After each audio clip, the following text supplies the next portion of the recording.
So, while I was making my last video on the 2008 British Grand Prix and taking the piss out of Massa for forgetting how to drive in the wet, I stumbled across some information I never knew before. Silverstone has always been the home of the British Grand Prix, and in some people's eyes, the home of Formula 1 on a whole, with the venue hosting the first ever championship race in 1950. But now imagine a world where that isn't the case anymore. Hey there guys, I'm Will, and welcome to FP1, and this is the story of how Silverstone nearly lost the British Grand Prix, and how its replacement would have been a complete and utter mess.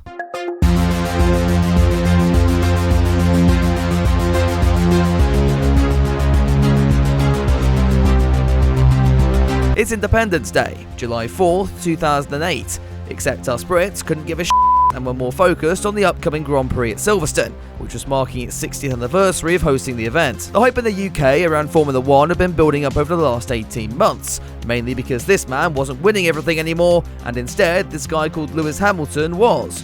Just trying to remember what happened to him. With the Silverstone circuit reveling in this newly found interest in the sport, everything was looking good. But that was all about to change. Before the Grand Prix, the FIA announced that Silverstone would lose the British Grand Prix from 2010 onwards, as the Donnington Park circuit had signed a 10-year deal to host the race. Donington was no stranger to hosting an F1 event before. In fact, it had done so in 1993 under the title of the European Grand Prix. And if this sounds familiar, it's probably because this is where Ayrton Senna turned his AI difficulty down to 0 on the first lap as he stormed from 5th to 1st. Funnily enough, the announcement didn't make Silverstone particularly happy, especially given the timing and that they were already in the middle of their own developments to upgrade the circuit. But they were pretty screwed, right? Well, not necessarily. You see, the deal was not as solid as it initially appeared, and actually relied on several developments on Donnington's end before the first race started in 2010. The track would need to see major developments made to the first sector, with a more technical section designed by the one and only Helman Tilke. Fucking kill me. This would be in addition to a brand new pit straight, with a new circuit length extended by a mile. The main reason for this was exactly as you would expect. More corners means more stands, means more money.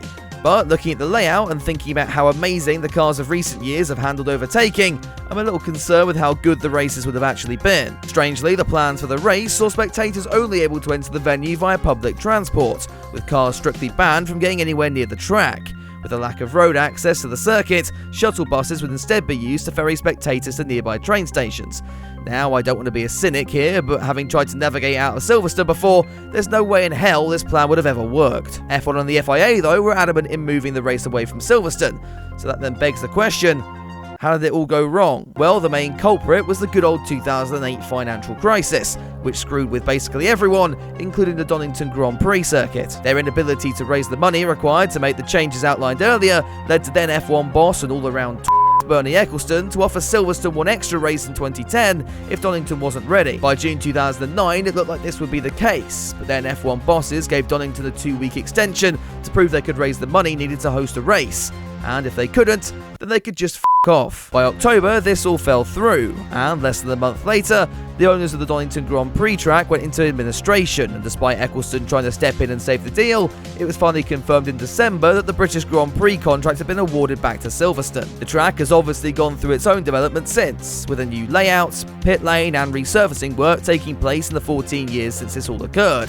But it's scary to think we very nearly lost such a historic part of the F1 calendar. We would never have seen Lewis Hamilton survive a blowout on the last lap of 2020, nor would we have witnessed the epic battle between Vettel and Alonso in 2014, and I might never have got to see a live Massa spin.